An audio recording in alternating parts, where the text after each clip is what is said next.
السلام علیکم جی. آپ کو اگر یاد ہو تو ہم نے اپنے 2-2.5 سال پہلے ولاگز کے اندر آپ کو ایک واقعہ سنایا تھا، اور وہ واقعہ یہ تھا کہ ایک خبر چلی ٹی وی کے اوپر، اور ٹی وی نے اس کے اوپر دھمال ڈالنی شروع کر دی، میوزک بجا کے، آپ کو پتہ ہے جیسے شاں شاں پھٹے مارنے شروع کر دیے. اور وہ پھٹے یہ تھے کہ جناب ساہیوال سے جو ہے وہ طالبان کے لیے جو ہے وہ ہزاروں سمیں جو ہیں پری ایکٹیویٹڈ سمیں جو ہیں وہ پکڑ لی گئیں. اور یہ جو سمیں تھیں یہ سپلائی کی جا رہی تھیں، افغانستان بھیجی جا رہی تھی. اب ساہیوال جو ہے اس سے افغانستان زیادہ دور ہے. اور آپ کو پتہ ہے کہ جتنی بھی ہماری یہ ویب سائٹس، یہ جتنی بھی ہماری یہ سیلولر کمپنیاں ہیں، ان کے نیٹ ورک تو پورے پاکستان میں ہے. تو اگر افغانستان میں بھیجی جانی تھیں تو یار افغانستان کے سرحد کے نزدیک پشاور ہے، پھر افغانستان کی سرحد کے نزدیک کوہاٹ اور اس سے ایڈجسٹنٹ ایریا ہے، اوکے، پھر ڈیرہ اسماعیل خان ہے، اوکے، پھر دال بندین وہ والے علاقہ جاتے ہیں. تو یار یہ ساہیوال میں کیا گار رہی تھیں یہ والی سمیں؟ ٹھیک ہے، یہ سوال پیدا ہوا. پھر ہم اس کیس میں انوالو ہوئے. پھر ہمارے پاس ساتھ ایک دوست انجینئر ہوتے تھے، وہ انجینئر صاحب چلے گئے. پھر اللہ آپ کا بھلا کرے، آسٹریلیا چلے گئے، جانا ہی بنتا تھا ان کا اس واقعے کے بعد. ان کا کوئی قریبی عزیز بچہ تھا جو کہ اس وقت وہاں پہ ٹیلی نار تھی کمپنی، اس کا جنرل مینیجر تھا، اور اس کو جناب راتوں رات کالے ڈالوں والوں نے غائب کر دیا تھا. اور وہ پھر اس کے پیچھے لگے، کیونکہ وہ بہت لاڈلے تھے اور آرمی کے کانٹریکٹر تھے. ضیاء الحق کے دور سے انہوں نے اپنا کیریئر شروع کیا ہوا تھا، مختلف کام کر کے دیتے تھے پاکستان آرمی کو. تو ان کے بڑے لنکس تھے، مطلب وہ تھوڑی سی کوشش کر کے کور کمانڈر لاہور کو مل لیا کرتے تھے، جی او سی لاہور کے دفتر میں جا کے چائے پی لیا کرتے تھے. تو اتنا ایک ان کا وہ اسٹیچر تھا. ٹھیک ہے، وہ تو تھے بھی باجوہ، خوشنود باجوہ صاحب.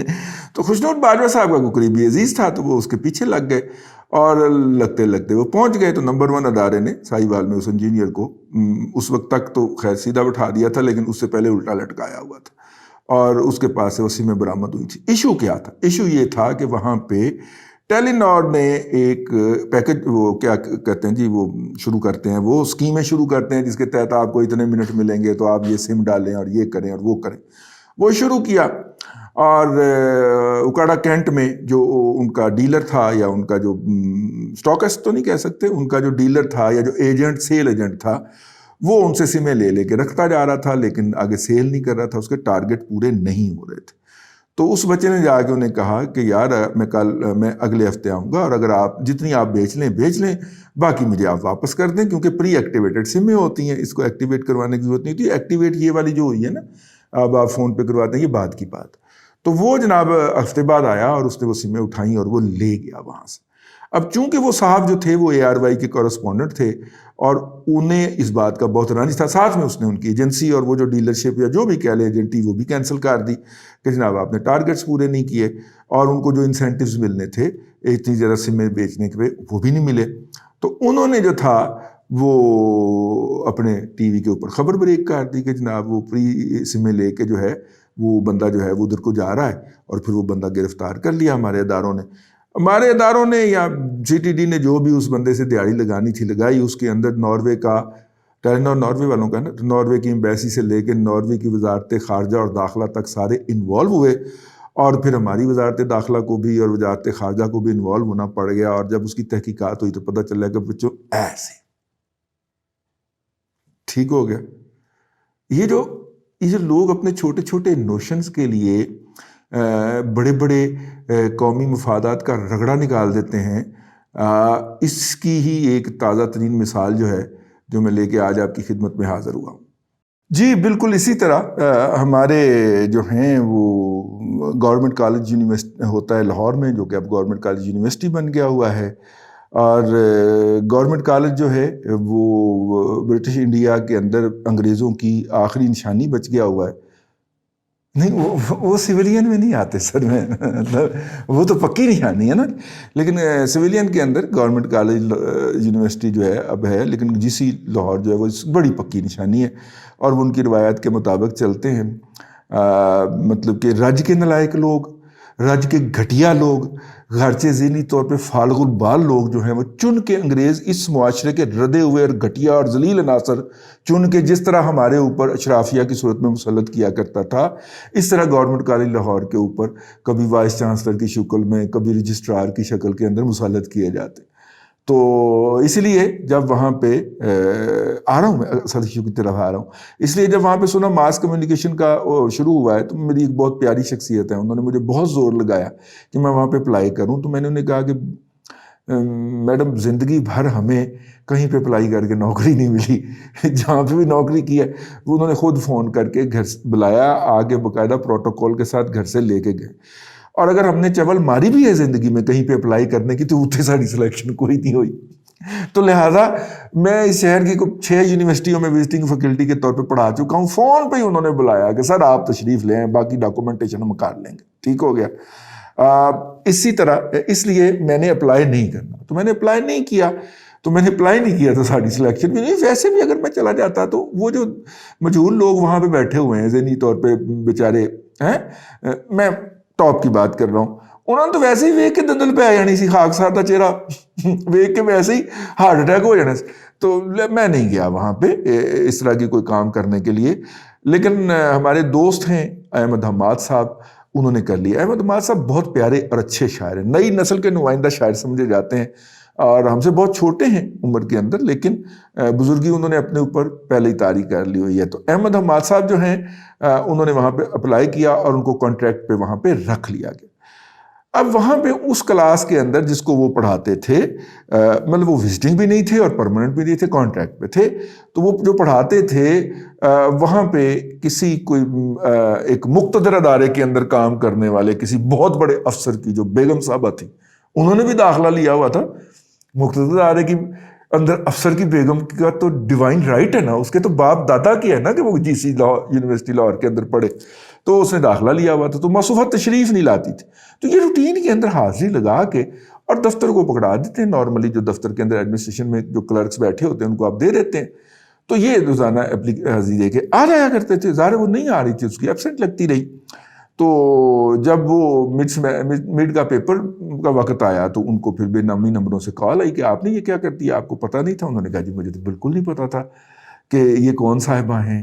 تو پھر انہیں بتایا گیا کہ یہ کس کی زوجہ محترمہ ہیں، اور آپ کی اتنی گستاخی، یو سویلین، دوسرا لفظ بی سے یہ شروع ہوتا ہے، میں نے نہیں کہنا، تمہاری یہ جرت کیسے ہوئی؟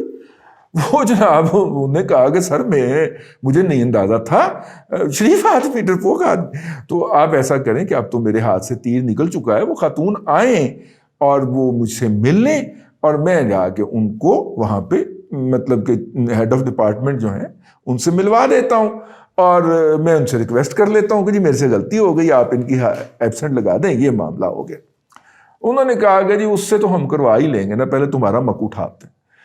تو خیر اس کے بعد احمد حماد صاحب کو اس جرم میں گورنمنٹ کالج یونیورسٹی سے نکال دیا گیا، اور باقاعدہ ان کی سروسز کو، کانٹریکٹ کو ریگولرائز کرنے کی بجائے ٹرمینیٹ کر دیا گیا۔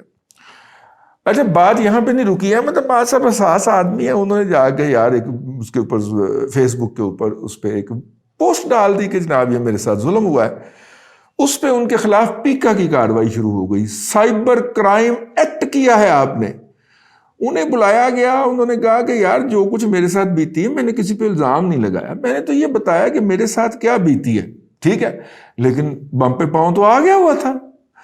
حضور پرنور کی شان اقدس کے اندر کنٹیکٹ ہو چکی ہوئی تھی، تو لہٰذا اب احمد حماد کے لیے اس ملک میں کوئی جگہ نہیں تھی۔ اگر جگہ ہے تو وہ عقوبت خانے ہیں جن کے اندر پڑے ہوئے کئی سالوں سے لوگوں کی اگر آپ ریکوری ڈیمانڈ کر دیں تو آپ حامد میر کی طرح غدار ہو جاتے ہیں، تو وہ جگہ تھی۔ تو احمد میر صاحب کی 2 ایک پیشیاں ہوئی ہیں، احمد حماد صاحب کی 2 ایک پیشیاں ہوئی ہیں، اور اب تیسری پیشی کے اوپر ان کے خلاف ان کو بتائے بغیر ایف آئی آر کاٹ دی گئی ہے، اور کل جب وہ جائیں گے، آج منگل ہے جس دن میں یہ ریکارڈ کر رہا ہوں، وہ جمعرات کو ان کی پیشی ہے، اور جمعرات کو ان کو گرفتار کرنے کا پکا پروگرام ہے، اور ساڈے جشوشاں دی کاروائی چیک کرو تسی۔ احمد حماد کو پتا ہے کہ مجھے جاتے گرفتار کر۔ شاید یہ بھی پالیسی کے تحت اسے بتا دیا گیا ہو کہ پروفیسر صاحب جو ہیں وہ جا کے اپنی بیل کروا لیں. تو ہم جو ہیں اس وقت یہ جلدی میں ولاگ ریکارڈ کر رہے ہیں، یہ تحفے میں دی گئی شرٹ پہن کے کہ احمد آباد کے لیے جا کے یار کوئی آواز اٹھانی ہے، کسی وکیل سے بات کرنی ہے کہ اس کی کوئی بیل شیل کروائے. یار نہیں، اچھا نہیں لگتا. میں نے وہاں پہ 72 گھنٹے گزارے ہوئے ہیں ان کی اس جیل کے اندر، FIA سائبر کرائم والوں کے، تو وہ یار اچھا نہیں لگتا نا. تو اس لیے ان کے لیے تو آپ بھی ہمارے لیے دعا کیجئے، احمد آباد کے لیے دعا کیجئے کہ وہ گرفتاری سے بچ جائے. لیکن یار دیکھیے کس طرح لوگ جو ہیں وہ اپنے چھوٹے چھوٹے ذاتی مقامات، ذاتی مفاد، اناؤں اور انتقام کی بھیڑ چڑھاتے ہیں ملکی اداروں کو، ملک کے قوانین کو، اور کس طرح خدا اور فرعون بننے کی کوشش کرتے ہیں. ٹھیک ہے، لیکن ان زمینی فرعونوں کو یاد ہو کہ میرا رب جب انہیں فرعون بننے کی اجازت دیتا ہے تو وہ پھر موسیٰ ضرور اتارتا ہے، اسے عصا بھی دیتا ہے اور کلیمی بھی عطا کرتا ہے. اللہ آپ کو آسانیاں عطا کرے اور آسانیاں خلق خدا میں تقسیم کرنے کی توفیق عطا کرے.